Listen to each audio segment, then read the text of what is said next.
Qish faslida o'g'irlab bo'lmasligini bilarmidinglar?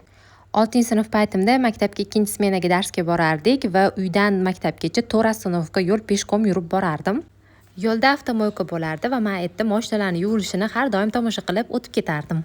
O'sha kunlarning birida men yana avtomoykani oldidan o'tayotganimda mashinalarni yuviladigan tomoniga qaraganman va erta qosh ko'zlari qop-qora taxminan 30-35 yoshlar atrofidagi odam turgan bo'lgan.